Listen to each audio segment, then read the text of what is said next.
بسم اللہ الرحمن الرحیم۔ السلام علیکم محترم سامعین اور عزیز طلبہ کرام، امید کرتا ہوں کہ آپ تمام حضرات خیر و عافیت سے ہوں گے۔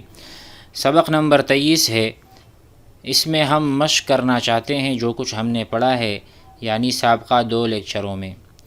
مثال کے طور پر یہاں پر ہم نے لفظ لکھا ہے بیوت، تو آپ کیا بیوت کے بارے میں بتا سکتے ہیں کہ ہم اگر بیوت کی طرف اشارہ کرتے ہیں کہ یہ بہت سارے گھر ہیں، یہ بہت سارے گھر ہیں، تو ہم نے کیا استعمال کرنا ہے یہاں پر؟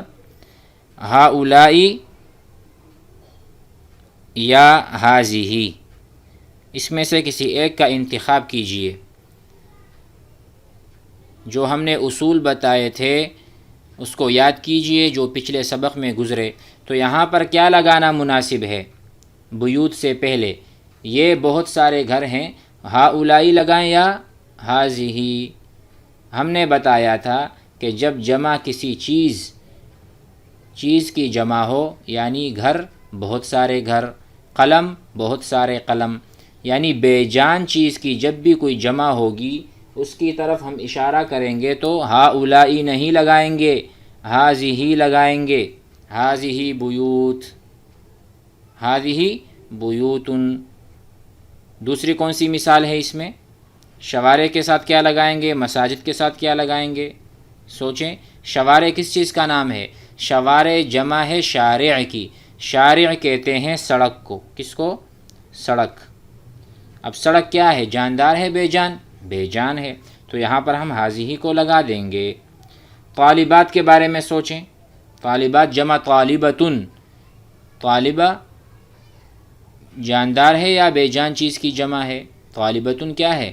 جاندار ہے، اسی لیے ہم یہاں پر ہاؤلائی لگائیں گے، کیونکہ مفرد میں ہم کیا کہتے ہیں؟ ہازیہی طالبتن، یہ ایک طالبہ ہے، اور تثنیہ میں ہاتانی کہتے ہیں، جمع میں ہم ہاؤلائی کہیں گے۔ اسی طرح مسجد کی جمع ہے، ادھر بھی ہم ہازیہی لگائیں گے۔ باقی رہا مسئلہ نساء کا، نساء کہتے ہیں عورتوں کو، اس کا مفرد ہے امرأتن، ایک عورت، امرأتن، ہازیہی امرأتن، یہ ایک عورت ہے۔ ہاتانی امرأتانی، امرأتانی یہ 2 عورتیں ہیں۔ اب جمع ہے، یہ بہت ساری عورتیں ہیں، تو ہم یہاں پر ہازیہی نہیں لگا سکتے کیونکہ بے جاندار چیزیں ہیں، ہاؤلائی لگائیں گے۔ تو آپ جمع کو سمجھ گئے۔ جمع میں 2 قسم ہے، ایک جمع وہ ہے جو چیزوں کی جمع ہے، اشیاء کی جمع ہے، اور ایک جمع وہ ہے جو عقل رکھنے والے انسانوں کی جمع ہے۔ تو اس میں آپ حضرات نے فرق کر لیا، ہازیہی اور ہاؤلائی کو خوب سمجھ لیں، اس کا استعمال اچھی طرح کریں، آپس میں پریکٹس کریں، جوڑی دار کے ساتھ تکلم بکثرت کریں، جتنی چیزیں ہم نے پڑھی ہیں اس کو دہرائیں اور لکھتے رہیں، مشق اس طرح لکھتے رہیں، جملے بناتے رہیں۔ جی، یہاں پر ہم نے چند مثالیں لکھی ہیں، یہ مفرد کی مثالیں ہیں، مؤنث اور مذکر دونوں کی۔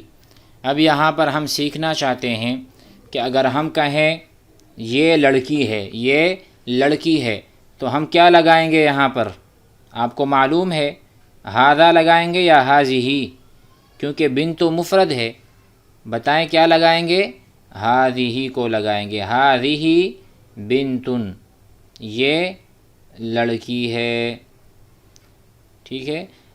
اب یہاں پر آپ بنت کو تثنیہ بھی بنا لیں تاکہ 2 چیزیں ایک ساتھ ہو جائیں۔ ایک یہ ہوا کہ بنت کے ساتھ ہازیہی لگے گا، دوسرا یہ ہوا کہ اگر ہم اس کو بنتانی کر دیتے ہیں تو ہازیہی تو صحیح نہیں۔ اب اس میں اشارہ بھی تثنیہ لے کر آئیں گے، اور وہ ہے ہاتانی، ہاتانی، ہازانی نہیں کیونکہ مذکر نہیں ہے، ہاتانی بنتانی۔ اچھا، کرسی کسے کہتے ہیں؟ کرسی کو ہم کہیں گے ہذا کرسیٌ، کیونکہ کرسی مذکر ہے، یہ کرسی ہے۔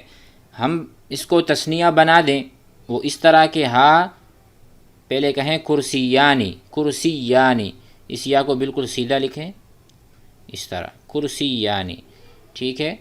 اور یہاں پر ہم نے کیا کرنا ہوگا؟ نون کا اضافہ کرنا ہوگا، ہازانی کرسیانی۔ بہت آسانی سے ہم بنا رہے ہیں تاکہ ہمیں کوئی مسئلہ نہ ہو۔ حاسوب کہتے ہیں کمپیوٹر کو، کس کو؟ کمپیوٹر کو۔ حاسوب مذکر ہے یا مؤنث؟ یہ مذکر ہے، کیا لگانا ہوگا؟ ہازا کو لگانا ہوگا، ہاذا حاسوب۔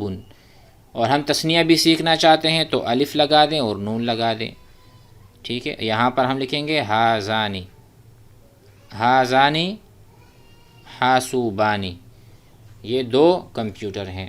کرتن کہتے ہیں گیند کو، کوئی بھی گیند ہو کھیلنے والا، لیکن کرتن کے آخر میں تا ہے، یہ تا مؤنث کی علامت ہوا کرتی ہے۔ یہاں پر ہم لکھیں گے ہازیہ کرتن۔ تثنیہ بنانا چاہتے ہیں اس کو آپ کرتانی، ٹھیک ہے؟ شروع میں کہیں ہاتانی کرتانی، ہاتانی کرتانی، الف نون کا اضافہ۔ سلتن کہتے ہیں ٹھوکری کو، اور یہ بھی مؤنث ہے، اس کے اخیر میں تا ہے، تو ہازیہ سلتن کو، سلتن ایک ٹھوکری، اگر اس کو تثنیہ بنانا چاہیں سلتانی کر دیں اس طرح، ٹھیک ہے؟ دباستن کہتے ہیں سٹیپلر کو، سٹیپلر، ٹھیک ہے، جس سے ہم پیج کو ایک ساتھ جوڑتے ہیں۔